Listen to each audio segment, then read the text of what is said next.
जय श्री कृष्ण। राधे राधे। आज अपने सुनेंगे श्रीमद् भागवत गीता का चौथा अध्याय और उसका महात्म्य, और उसके बाद में भगवान श्री कृष्ण की बहुत ही सुंदर कहानी। तो आप सभी इन्हें श्रद्धा पूर्वक सुनना और ज्यादा से ज्यादा शेयर करना। कथा शुरू करने से पहले कमेंट बॉक्स में जय हो श्री कृष्ण भगवान की अवश्य लिखना। प्रेम से बोलो श्री कृष्ण कन्हैया की जय हो। तो श्री कृष्ण जी अर्जुन से कहते हैं कि इस अविनाशी कर्म योग को मैंने सूर्य से कहा, सूर्य ने मनु से कहा और मनु ने राजा इक्ष्वाकु से कहा। हे अर्जुन, इस परंपरा से प्राप्त यह योग सब राजर्षियों ने जाना, परंतु अधिक समय व्यतीत होने से यह लुप्त हो गया। वही प्राचीन योग आज मैंने तुमको बताया है, क्योंकि तुम मेरे भक्त और मित्र हो। यह योग रहस्य अति उत्तम है। तो अर्जुन कहने लगा कि आपका जन्म तो अभी हुआ है और सूर्य का जन्म तो बहुत समय पहले हो गया था। मैं किस प्रकार मानूं कि आपने सूर्य को यह योग बताया था। श्री कृष्ण भगवान बोले कि हे अर्जुन, मेरे और तुम्हारी अनेक जन्म हो चुके हैं। मुझे वह सारे याद है, तुम भूल गए। मैं जन्म से रहित अविनाशी संपूर्ण प्राणियों का स्वामी अपनी प्रकृति में स्थित हूँ, तथापि अपनी माया से जन्मता हूँ। हे भारत, जब जब धर्म की हानि होती है और अधर्म का प्राबल्य हो जाता है, तब तब मैं ही जन्म लेता हूँ। साधुओं की रक्षा, पापियों का विनाश और धर्म की स्थापना करने के लिए प्रत्येक युग में जन्मता हूँ। जो मेरे इस अलौकिक जन्म और कर्म का तत्व जानता है, वह मृत्यु होने पर फिर जन्म नहीं लेता और मुझ में ही लीन हो जाता है। इस भांति मोह, भय और क्रोध त्याग कर मुझ में भक्ति करके और मेरी शरणागति हो, बहुत से मनुष्य ज्ञान रूपी तप से पवित्र होकर मुझी में मिल गए हैं। जो जिस भाव से मेरा पूजन करता है, मैं उसको उसी प्रकार का फल देता हूँ। हे पार्थ, मनुष्य सब प्रकार से मेरे मार्ग का अनुसरण करते हैं, अर्थात वह चाहे जिसकी सेवा करे वह मेरी सेवा है। मनुष्य लोक में कर्म सिद्धि की इच्छा करने वाले लोग देवताओं का पूजन करते हैं, क्योंकि इस लोक में कर्म की सिद्धि शीघ्र होती है। मैंने चारों वर्णों की सृष्टि अपने अपने गुण और कर्म से की है। सृष्टि का कर्ता मैं ही हूँ, तथापि मुझे अकर्ता अविनाशी जानते हैं। कर्म मुझको बद्ध नहीं कर सकते, तथापि कर्म फल में मेरी कामना नहीं है। इस प्रकार जो मुझको पहचानता है, वह कर्मों के बंधन में नहीं पड़ता। इसी प्रकार समझकर प्राचीन मुमुक्षुओं ने भी कर्म किए हैं। अतः पूर्व पुरुषों के पहले ही किए हुए कर्म को तुम भी कर। हे अर्जुन, कर्म क्या है और अकर्म क्या है, इसके विचार में विद्वान की बुद्धि भी चकरा जाती है। उसी कर्म का वर्णन मैं तुमसे करूंगा, जिसके जानने से संसार के बंधन से छूटकर मोक्ष के भागी होंगे। कर्म, विक्रम और अकर्म तीनों का जानना बहुत ही जरूरी है, क्योंकि कर्म की गति गंभीर है। जो कर्म में अकर्म और अकर्म में कर्म देखता है, वही पुरुष बुद्धिमान है, वही योगी और समस्त कार्यों का करने वाला है। हे अर्जुन, कर्म करने की कोई कामना नहीं रखता, और जिस समस्त कर्म ज्ञान रूप अग्नि से वशम हो गए हैं, उसी को पंडित कहते हैं। जो कर्म फल की आशा को छोड़कर करता है और उसमें आसक्ति भी नहीं रखता है और सदा ही संतुष्ट रहता है, ऐसा मनुष्य कर्मों में घिरा रहने पर भी मानो कुछ नहीं कहता है। जो सब कामनाओं को त्याग मन और आत्मा को वश में कर और संसारिक जगनों से छूटकर केवल शरीर से, कर्म बंधन से संतापित, जो हर्ष, शोक आदि द्वंद्वों से मुक्त है तथा किसी से भी ईर्ष्या नहीं करता, कर्म की सिद्धियां असिद्धि में भेद नहीं समझता, वह कर्म करता हुआ भी उसमें नहीं बंधता। जो फल की इच्छा नहीं रखता, वासना से दूर हो गया है, ज्ञान में जिसका मन अचल है, जो यज्ञ के कर्म करे उसके सब कर्म लुप्त हो जाते हैं। हवन करने का पदार्थ भी ब्रह्मा है, आहुति देने वाला भी ब्रह्मा है। इस प्रकार जिस बुद्धि में सब कर्म ज्ञान में है, उसको ब्रह्मा प्राप्त होता है। कोई कोई कर्म योगी देवताओं की पूजा करते हैं और कोई ज्ञान योगी ब्रह्म रूप अग्नि में यज्ञ रूप से हवन कर परमात्मा का भजन करते हैं। और कोई ऐसे हैं कि जो अपनी इंद्रियों को तथा सब कर्मों को संयम रूप से अग्नि में होम देते हैं। और कितने ही इंद्रिय रूपी अग्नि में इंद्रियों के रूप शब्दादि विषयों को होम देते हैं। कितने ही लोग इंद्रियों के सब कर्मों और प्राणों के कर्मों को आत्मज्ञान से प्रज्वलित संयम रूप अग्नि में होम देते हैं। कोई तो द्रव्य यज्ञ करते हैं, कोई तप यज्ञ, कोई योग यज्ञ, कोई स्वाध्याय यज्ञ और कोई ज्ञान रूप यज्ञ करते हैं। और कोई प्राणायाम को तत्पर रहने वाले योगी प्राण और अपान वायु में प्राण को रोकते हैं, प्राण वायु में अपान वायु का लय करते हैं। कोई आहार को निरंतर कर्म करके प्राण को होमते हैं। वे सब यज्ञ वेता है और यज्ञ से ही इन सब के पाप नष्ट हो जाते हैं। जो यज्ञ में बचे हुए अमृत रूपी अन्न को खाते हैं वे सनातन ब्रह्मा को प्राप्त होते हैं। हे अर्जुन, जो यज्ञ नहीं करते हैं उनका यह लोक और परलोक दोनों ही नहीं है। इस प्रकार के बहुत से यज्ञ वेद में विस्तार सहित वर्णित है। इन सब को तुम कर्म से उत्पन्न हुआ जानो, इनको जानने से तुम मोक्ष को प्राप्त होवोगे। हे परतम, द्रव्य यज्ञ से ज्ञान यज्ञ उत्तम है। हे पार, फल सहित सब कर्म ज्ञान में समाप्त हो जाते हैं। सो उस ज्ञान यज्ञ का तत्व दर्शन और ज्ञानी लोग तुमको उपदेश करेंगे। इसीलिए तुम उनकी सेवा करना और उनसे विनय पूर्वक प्रश्न करके ज्ञान यज्ञ जानो। इस ज्ञान का लाभ करके तुमको ऐसा मोह फिर कभी नहीं होगा। इस ज्ञान से समस्त प्राणियों को तुम अपने में और मुझ में भी देखोगे। यदि सब पापियों से अधिक पाप करने वाले हो तो भी ज्ञान रूपी नौका से भवसागर पार कर जाओगे। जिस प्रकार प्रज्वलित अग्नि लकड़ी को जलाकर भस्म कर देती है, वैसे ही ज्ञान रूपी अग्नि सब कर्मों को भस्म कर डालती है। इस लोक में ज्ञान के समान पवित्र और कुछ भी नहीं है। यह ब्रह्मा बहुत काल पर्यंत कर्म योग से सिद्ध हुए पुरुषों को अपने आप ही प्राप्त होता है। जो श्रद्धावान पुरुष इंद्रियों को जीतकर ब्रह्मा में लगा रहता है वह ज्ञान को प्राप्त करता है और ज्ञान को पाकर अल्प समय में शांति को पा जाता है। अज्ञानी श्रद्धा रहित और जिनके मन में संदेह है, ऐसे जो पुरुष हैं वह नष्ट हो जाते हैं। जिनके मन में सदा संदेह रहता है उनको यह लोक परलोक और सुख कुछ भी प्राप्त नहीं होता। जिसने परमेश्वर धन और निष्काम कर्म योग के आश्रय से कर्म बंधन त्याग दिए हैं और ज्ञान से जिसके सब संदेह दूर हो गए, हे अर्जुन, उस आत्मज्ञानी पुरुष को कर्म नहीं व्याप्त। अतः हे अर्जुन, अज्ञान से उत्पन्न हुए चित्त के इस संयम को ज्ञान रूपी तलवार से काटकर मेरे बताए हुए कर्म योग को करने के लिए तुम प्रस्तुत हो जाओ। तो ये था चौथा अध्याय। अब अपने सुनेंगे इसका महात्म्य। बोलो विष्णु भगवान की जय हो। भगवान श्री हरि विष्णु बोले कि हे लक्ष्मी, जो पुरुष गीता जी का पाठ करते हैं उनके स्पर्श मात्र से ही मनुष्य अधम देह से छूटकर मुक्ति को प्राप्त होता है। लक्ष्मी जी ने पूछा कि हे महाराज, श्री गीता जी के पाठ करने वाले के स्पर्श से कभी कोई जीव मुक्त हुआ है? अगर आप जानते हैं तो मुझे भी बताओ। तो लक्ष्मी जी के कहने पर श्री हरि विष्णु ने कहा कि हे लक्ष्मी, तुमको मुक्त हुए की एक पुरातन कथा सुनाता हूँ, ध्यान पूर्वक सुनना। भागीरथी गंगा जी के तट पर काशी जी नगर है। वहाँ एक वैष्णव रहता था।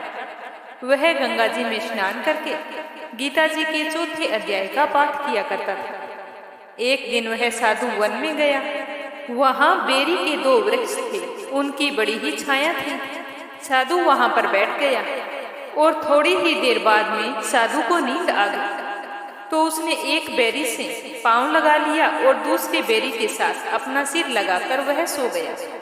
तो वे दोनों बेरी के वृक्ष आपस में कांपकर पृथ्वी पर गिर गए। पत्ते उनके सूख गए। पर परमेश्वर की कृपा से वे दोनों बेरी के वृक्ष ब्राह्मण के घर जा पुत्रियों के रूप में जन्म लिया। हे लक्ष्मी, बड़े ही उग्र पुण्यों को करने से मनुष्य की देह मिलती है। फिर ब्राह्मण के घर जन्म लेकर उन दोनों लड़कियों ने तपस्या करनी शुरू कर दी। जब वे दोनों लड़कियां बड़ी हुई तब उनके माता पिता ने कहा कि हे पुत्रियों, हम तुम्हारा विवाह करना चाहते हैं। तब उन दोनों ने अपने माँ बाप से कहा कि हम विवाह नहीं करना चाहते, क्योंकि उन्हें अपने पिछले जन्म की खबर थी। वह सुंदर जाति में जन्मी थी।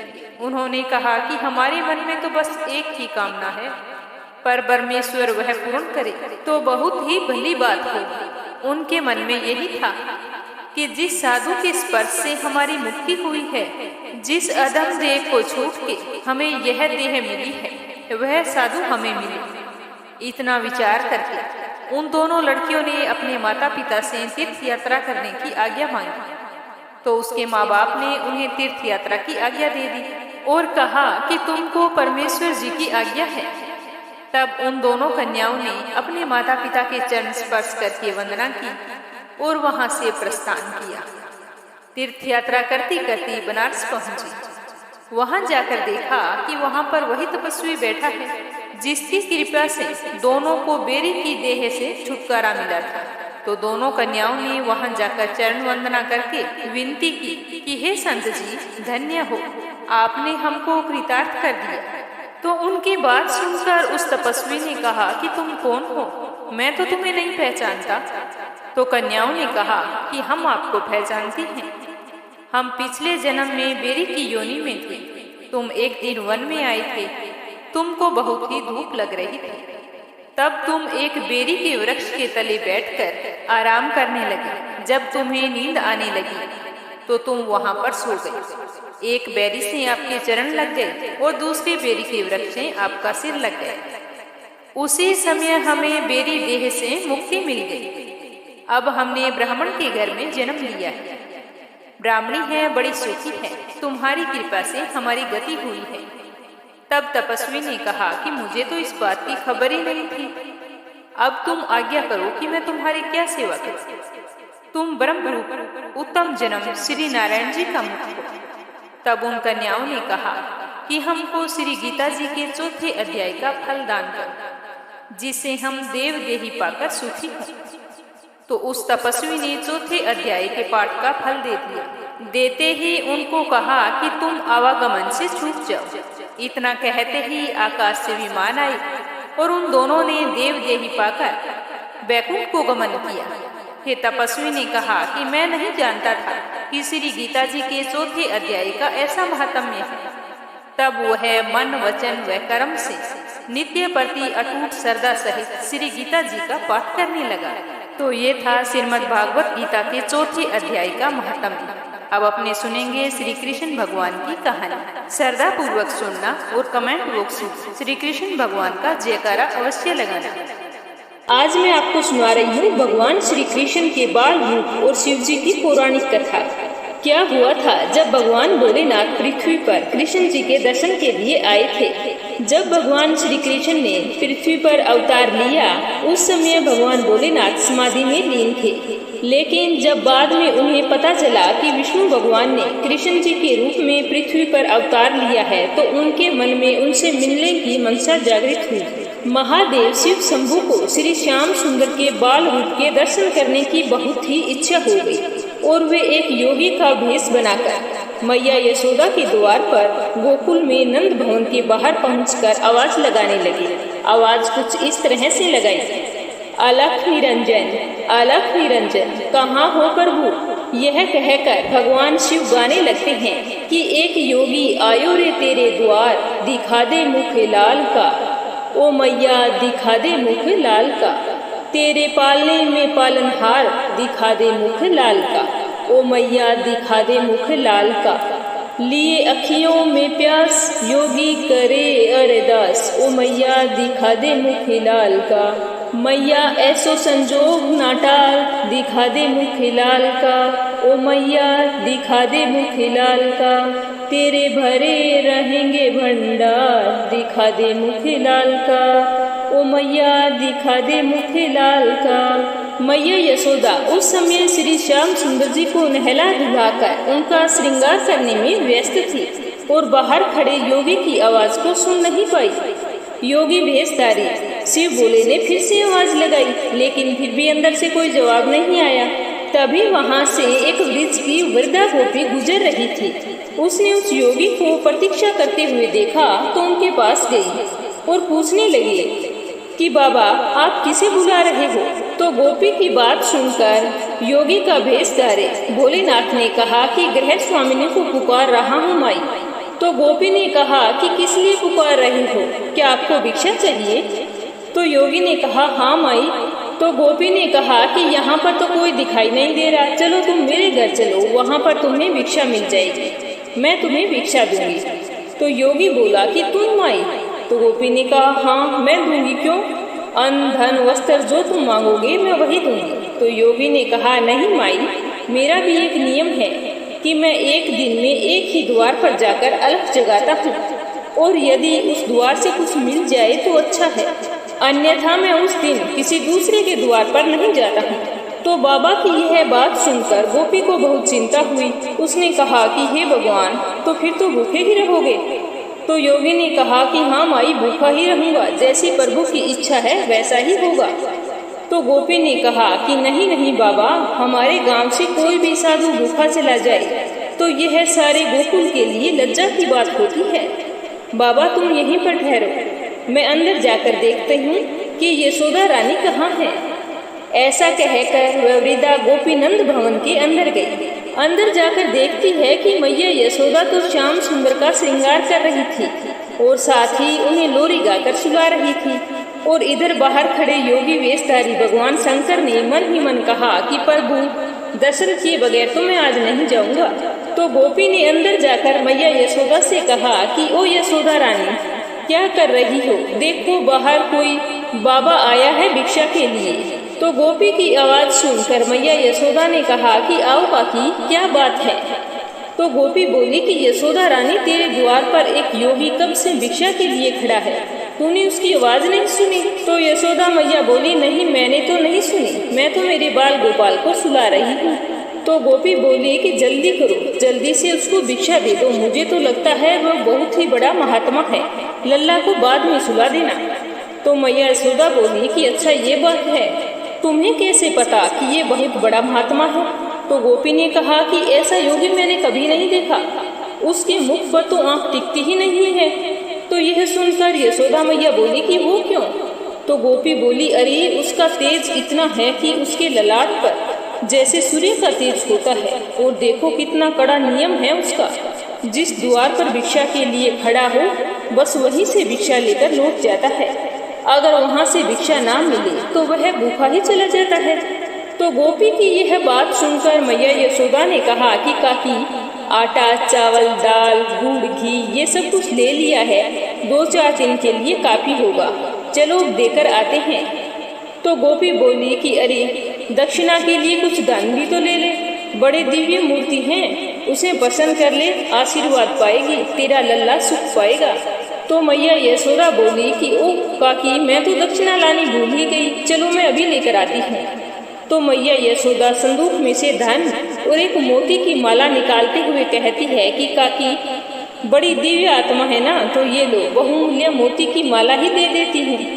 वो दोनों इस तरह से बातें कर रही थी और इधर बाहर खड़े शंभू मन ही मन श्याम सुंदर से बातें कर रहे थे और कह रहे थे कि प्रभु दर्शन देने में इतना संकोच क्यों है, मैं तुम्हारे द्वार पर दर्शन के लिए आया हूँ। तो श्याम सुंदर ने उनके अंतर्मन में कहा कि धन्य भाग जो आप स्वयं अपने सेवक के घर पधारे, सेवक का प्रणाम स्वीकार करें। तो यह सुनकर शिव शंभू ने कहा कि कौन है सेवक और कौन है प्रभु, ये निर्णय लेने का समय नहीं है, आप तो हमें अपना भक्त जानकर अपने बाल रूप के दर्शन करा दीजिए, बस हम तो आपके दर्शन करने के लिए आए हैं। तो श्याम सुंदर ने फिर से कहा, बाल रूप तो इस समय मैया यशोदा के पास गिरवी रखा है, उन्हीं से मांगना पड़ेगा। इतने में वहाँ पर मैया यशोदा आ जाती है। मैया यशोदा श्याम सुंदर को पालने में सुलाकर दक्षिणा की थाल लेकर और वृद्ध गोपी के साथ नंद भवन से बाहर आती है, जहाँ योगी वेश में शिव शंभू प्रतीक्षा कर रहे थे। मैया यशोदा योगी रूप शिव शंभू को प्रणाम करते हुए कहने लगी कि विलंब के लिए क्षमा करना बाबा, मैं अपने लल्ला का श्रृंगार कर रही थी।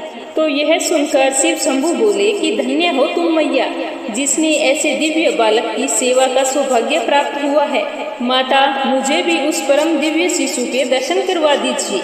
तो मैया यशोदा बोली कि क्षमा करना बाबा, अभी अभी नहलाया है, इस समय मैं उसे बाहर नहीं ला सकती, ठंडी हवा लग जाएगी। तो शिव शंभू बोले कि मैया, हवाओं का चलना ना चलना जिसके संकल्प मात्र पर निर्भर है, उसके लिए व्यर्थ की शंका मत करो, उसे एक बार मेरे पास लेकर आओ। मैं उसके दर्शन की लालसा से ही तेरे द्वार पर आया हूँ। तो मैया यशोदा बोली कि नहीं योगी बाबा, मैं उसे बाहर नहीं ला सकती, आप ये भिक्षा ग्रहण कीजिए और मुझे क्षमा कीजिए। योगी वेशधारी शिव शंभू भिक्षा की उस थाल को देखकर इस प्रकार मैया यशोदा से कहने लगे कि मैया, ये मोती मानक धन मेरे लिए पत्थर के टुकड़े हैं, मेरे किस काम के, मुझे इनका लोभ नहीं है। चाहो तो ऐसे हीरे मोती मानक मुझसे ले लो, पर मुझे तेरे लल्ला के दर्शन करवा दो, हमारे लिए तो वही भिक्षा है। फिर योगी वेशधारी भगवान शंकर ने अपने कमंडल से हीरे मोती निकालकर मैया यशोदा की भिक्षा की थाल में रख दिए, जिसे देखकर मैया यशोदा आश्चर्यचकित होकर चिंतित होकर उस वृद्ध गोपी से कहने लगी कि काकी, ये कोई असली साधु नहीं है, ये तो मायावी है। तो गोपी तो चुपचाप खड़ी थी, यशोदा मैया का करुण चेहरा देख रही थी। तो बाद में मैया यशोदा अपने आंखों में आंसू भरकर योगी वेशधारी शिव शंभू से कहने लगी कि देखो योगी बाबा, तुम जैसे कई मायावी इससे पहले भी आ चुके हैं, इस प्रकार की चिकनी चुपड़ी बातें करते हैं। तेरा लाल तो बड़ा दिव्य बालक है, उसका दर्शन करा दे, उसे मेरी गोद में दे दे। और फिर सब मेरे लल्ला को मारने की कोशिश करते हैं। मेरे लल्ला ने आप लोगों का क्या बिगाड़ा है जो आप उसके शत्रु बन गए हैं। ऐसा बोलते बोलते मैया यशोदा को गुस्सा आ गया और उन्होंने अपने कड़े शब्दों में कहा कि भिक्षा लेनी है तो लीजिए, अन्यथा अपने स्थान को पधारिए, मैं अपने लल्ला को बाहर नहीं लाऊंगी। तो यशोदा मैया की बात सुनकर शिव शंभू बोले कि ओ मैया, ऐसे कठोर मत बनो, मैं बहुत दूर कैलाश पर्वत से आया हूँ। तो मैया को फिर से गुस्सा आ गया। वो बोली कि कैलाश में थे तो वहीं पर भगवान शिव के दर्शन कर लेते, यहाँ पर आपका क्या काम है। तो यह सुनकर शिव शंभू बोले कि भोली मैया, भगवान के साक्षात दर्शन करना तो कोई कठिन कार्य नहीं है, परंतु उनके बाल स्वरूप के दर्शन करना अत्यंत ही दुर्लभ है। उसी की लालसा से मैं तेरे द्वार पर आया हूँ। कई युगों के पश्चात ऐसे दर्शन करने को मिलते हैं। लेकिन मैया यशोदा तो कहने लगी कि नहीं नहीं बाबा, मुझे क्षमा कर दो, मैं मेरे लल्ला को बाहर नहीं लाऊंगी। मेरे पति की आज्ञा है कि किसी अनजान व्यक्ति के सामने अपने लल्ला को मत लेके जाना। मैया यशोदा इस प्रकार अपने फैसले पर अडिग रही। इस तरह गुस्से में यशोदा मैया को देखकर भगवान शिव ने सोचा कि किस तरह भगवान श्री कृष्ण के बाल स्वरूप के दर्शन करूं। तभी मैया यशोदा को इस प्रकार अपने फैसले पर अडिग देखकर भगवान श्याम सुंदर ने श्री योग माया को पूर्णमासी बुआ, जो कि स्वयं भगवती योग माया है, भगवान के जन्म से पूर्व गोकुल में आ गई थी, उनको वहां पर भेज दिया जहां पर भोलेनाथ और यशोदा मैया वाद विवाद कर रहे थे। पूर्णमासी बुआ वहां पर आते ही बोली कि यह अनजान व्यक्ति नहीं है यशोदा रानी, ये अनजान व्यक्ति नहीं है, मैं इन्हें अच्छी प्रकार से जानती हूँ। मैंने कहा था ना कि गोकुल में आने से पहले हम काशी में रहते थे, इन्हीं के दर्शन किए थे मैंने। ये सचमुच परम दिव्य शक्ति हैं, शक्तिपति हैं ये। ऐसा बोलते बोलते पूर्णमासी बुआ की आंखों में आंसू बह चले और भगवान शिव के चरणों में उन्होंने अपना शीश रख दिया और प्रणाम करने लगी। और फिर वहां से उठकर मैया यशोदा से कहती है कि यशोदा, इन्हें लल्ला के दर्शन करवा दो। यशोदा रानी, मेरा कहना मानो, इन्हें लल्ला के दर्शन करवा दो। इनका आशीर्वाद पाकर तेरा लल्ला भी बड़ा प्रसन्न हो जाएगा। तो यह सब सुनकर यशोदा मैया विस्मृत सी मुद्रा में पूर्णमासी बुआ से बोली कि बुआ, क्या तुम सच कह रही हो? क्या तुम सच में इन्हें जानती हो? तो पूर्णमासी बुआ कहने लगी कि हाँ रे यशोदा रानी, मैं इन्हें भली भांति जानती हूँ। अरे ये तो तेरा सौभाग्य है जो तेरे लल्ला का प्रेम इन्हें तेरे द्वार पर ले आया है। तो पूर्णमासी बुआ की बात सुनकर मैया यशोदा ने कहा कि काकी, इनकी वेशभूषा तो देखिए, लंबी लंबी जटा और बदन में भभूत, गले में सर्पों की माला लगाए हुए। लल्ला तो इन्हें देखकर वैसे ही डर जाएगी। ना बाबा ना, मैं तो लल्ला को बाहर नहीं लाऊंगी। बेचारी भोली भाली मैया को क्या पता कि उनके द्वार पर स्वयं भगवान सदाशिव पधारे हैं। तो पूर्णमासी बुआ बोली कि मैया यशोदा, ऐसी कोई बात नहीं है। इनके दर्शन मात्र से ही समस्त भय का नाश हो जाता है, समस्त बाधाएं दूर हो जाती है। तुम मुझ पर विश्वास करो, मैं तुमसे कभी भी झूठ नहीं बोलूंगी।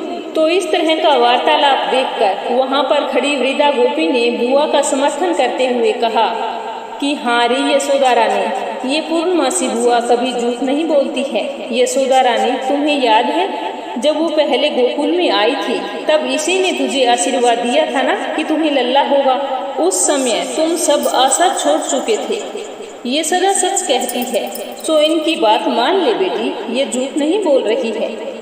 जा बेटी, लल्ला को ले आ। तो उन दोनों की बात सुनकर मैया यशोदा बोली कि मैं लल्ला को तो ले आऊंगी, पर इनके हाथों में नहीं दूंगी। तो पूर्णमासी बुआ बोली कि अच्छा लल्ला को ले तो आ, ये दूर से ही आशीर्वाद दे देंगे। अब जा, जल्दी जा और लल्ला को लेकर आ। तो उन दोनों की बात सुनकर यशोदा मैया नंद भवन के अंदर जाती है श्याम सुंदर को लाने के लिए, और अंदर जाकर श्याम सुंदर को अपनी गोदी में उठाकर इस प्रकार कहती है कि अरे ओ लल्ला, चल कोई तेरे दर्शन के लिए आए हैं, चल तेरे दर्शन करवाती हूँ। मैया यशोदा श्याम सुंदर को बाहर ले आती है, जिसे देखकर योगी वेशधारी शिव शंभु प्रेम से गदगद हो उठते हैं। श्याम सुंदर के बाल रूप को टकटकी लगाई निहारने लगते हैं, जैसे पूर्णिमा की रात को चकोर चांद टकटकी लगाए निहारता रहता है। मैया यशोदा कहती है कि ये लो योगी बाबा, लल्ला को देख लो और आशीर्वाद दे दो। भगवान शिव शंभु अपने प्रिय श्याम सुंदर के इस बाल स्वरूप को देखकर नमस्कार करते हैं, और श्याम सुंदर भी अपने चेहरे पर मधुर मधुर मुस्कान लिए उन्हें देखते रहते हैं। फिर शिव शंभु मैया यशोदा से इस प्रकार कहते हैं कि मैया, आपकी आज्ञा हो तो इनके चरणों में थोड़ा अपना मस्तक रख लूं। तो यशोदा मैया बोली, नहीं नहीं, मेरे लल्ला को छूना नहीं है, बिल्कुल भी मैं हाथ नहीं लगाने दूंगी। तो फिर पूर्णमासी बुआ योगी भेषधारी शिव शंभु से कहती है कि पहले अपने चरण रज को दीजिए। ऐसा कहकर पूर्णमासी बुआ शिव शंभु के चरण रज ले लल्ला श्याम सुंदर के ललाट पर लगा देती है। शिव शंभु के चरण रज श्याम सुंदर के ललाट में पड़ते ही श्याम सुंदर मन ही मन शिव शंभु से कहते हैं कि धन्यवाद प्रभु, कोटि कोटि धन्यवाद। अंतर्यामी भगवान शिव श्याम सुंदर के मन की बात को सुनकर कहते हैं कि हम इतनी दूर से आकर भी आपके बाल रूप का आलिंगन भी ना कर सके। जिन श्री चरणों से निकली पवित्र गंगा को हम अपने शीश में धारण करते हैं, उन श्री चरणों को एक बार छू लेने दीजिए प्रभु। और फिर भगवान शिव अपने ही शरीर के एक अदृश्य प्रतिबिंब से श्री श्याम सुंदर के चरणों का स्पर्श करते हैं और उनकी स्तुति पुरुष सूक्त से करते हैं, जो कि भगवान श्याम सुंदर को अति प्रिय है। और उसके बाद योगी भेषधारी शिव शंभु मैया यशोदा से झूम झूम के नाच नाच के कहने लगते हैं कि युग युग जिए तेरो लल्ला, ओ मैया युग युग जिए तेरो लल्ला। मेरे नैना भय निहार निरख मुख लाल का, प्यासी अखियाँ हुई निहार निरख मुख लाल का। तो मुस्कुराते हुए यशोदा मैया कहती है कि योगी बाबा, अपनी भिक्षा तो लेते जाइए। तो महादेव शिव शंभु ने फिर से झूमते हुए गाते हुए कहा कि रख ले हीरे मोती तेरे, ये पत्थर किस काम के मेरे। योगी हो गया माला माल निरख मुख लाल का, मैं तो हो गया माला माल निरख मुख लाल का। ऐसा कहते ही योगी भेषधारी शिव शंभु वहाँ से अंतर्ध्यान हो जाते हैं। ऐसा अनुपम दृश्य देखकर स्वर्ग लोक के समस्त देवी देवता बहुत ही प्रसन्न होते हैं और फूलों की वर्षा करने लगते हैं। तो आज की कथा आपको कैसी लगी, कमेंट बॉक्स में जरूर बताना। कल फिर मिलेंगे श्रीमद् भागवत गीता का अगला अध्याय और एक नई कथा के साथ। रोजाना प्रस्तुत होने वाली कथा को श्रद्धा पूर्वक सुनना और ज्यादा से ज्यादा अपने रिश्तेदारों में, मित्रगणों में शेयर करना। कल फिर मिलेंगे, तब तक के लिए जय श्री कृष्णा, राधे राधे।